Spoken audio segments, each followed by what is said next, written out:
이 속성과 값은 어떤 것들이 있는가? HTML의 기본 구조상의 헤드 사이에 있는 속성으로 lang라는 랭귀지라는 속성은 바로 언어를 구분하는 속성이다. en으로 하면 영어, ko로 쓰면 한국어, 언어를 구분하는 속성이고, 캐릭터 셋이라는 속성은 메타 태그에 쓰는 속성으로서 UTF-8이라고 하는 값을 이용해서 국제 표준 코드의 인코딩 방식을 사용한다. src라고 하는 거나 alt라고 하는 것은 우리가 img 태그에 이용했던 겁니다. 그래서 src는 원래 img 태그만 쓰는 게 아니라 스크립트 태그, 또 비디오 태그, 오디오 태그도 쓸 수 있기 때문에 이 img 태그라면 src의 값은 이미지고 비디오 태그라면 비디오고, 그죠? 비디오 src, 또 오디오 src, 스크립트 src, src 속성은 여러 군데 사용할 수 있다는 거죠. 이전에 속성 중에 글로벌 속성이 있다라고도 표현을 제가 했는데요. src가 글로벌이라고 표현할 수는 없어요. 글로벌이라고 하는 것은 지금 클래스, 우리가 썼던 속성 중에 클래스라는 속성이 있죠. 또 id라는 속성이 있죠. 스타일. 클래스는 말 그대로 CSS의 클래스를 연결 지을 때 쓰는 거고, id는 말 그대로 CSS의 id를 연결할 때 쓰는 거예요. 스타일은 말 그대로 스타일을 지정할 때 쓰는 거다. 그런데 얘는 좀 구분할 수 있죠. 무슨 스타일? 스타일 중에서도 inline 스타일이다 라고 얘기했습니다. inline 스타일 값을 지정할 때 바로 이 스타일을 이용한다. 의미니까 뭐 이쪽으로 옮길까요? 실제의 값은 어떠냐면 이 클래스나 id는 사용자가 임의로 정할 수 있다라고 했죠. 그런데 기본적인 규칙이 있었습니다. 첫 글자는 반드시 문자로 표현하고, 그 다음에 숫자로 시작하면 안 된다고 그랬어요. 첫 글자는 문자, 그리고 영문의 대소문자를 구별한다라고 했습니다. 마찬가지. 첫 글자는 문자, 영문의 대소문자를 구별한다라고 했어요. 자, 그런데 또 한 가지 두 개의 차이점이 있었습니다.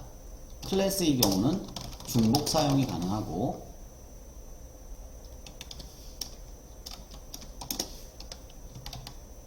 id의 경우는 하나의 페이지 내에서 중복 사용하면 안 된다라고 했죠. with, 이미지 태그에서 우리가 역시 썼던 건데요. 얘는 너비를 표현하는 거죠. 너비. 그 다음에 하이트의 경우는 높이를 표현하는 거죠. 속성 값은 더블 쿼트에서는 묶어주는 거죠. 그리고 속성명만 있고 값이 없는 경우도 있다라고 했습니다. 속성은 태그마다 정해져 있다라고 했죠. 정해져 있지 않고 글로벌로 사용되는 속성도 물론 있지만, 여기 id나 클래스나 스타일처럼 글로벌로 쓰는 속성도 있지만 태그마다 정해져 있다. src라는 거는 지금 우리가 배운 건 img죠. img 한 칸 띄고 src equal 이미지명. alt 역시 이미지에 쓰는 겁니다. alt equal 대체 텍스트. 대체 텍스트란 이미지를 설명하는 그런 글이라고 했습니다. 그리고 세 번째 width라고 하는 것도 역시 이미지에 쓰는 거였죠. width 너비, 이미지의 가로 너비, 가로 크기, 너비가 가로를 얘기하는 거죠. 이미지 속성에다가 클래스를 부여하거나 id를 부여할 수 있다는 얘기예요. 이렇게 클래스 equal, 예를 들면 우리가 클래스 이름,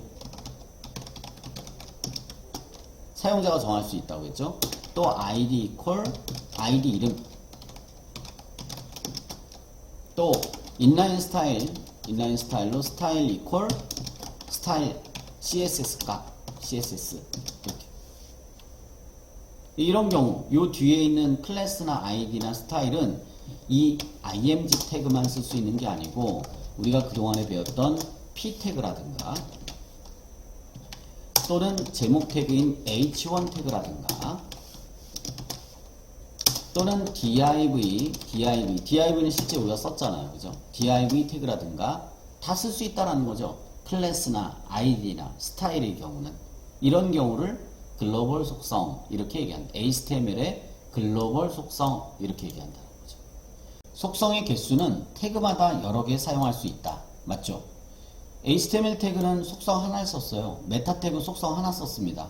이미지 태그는 속성을 6개나 썼어요. 여러 개 사용할 수 있다.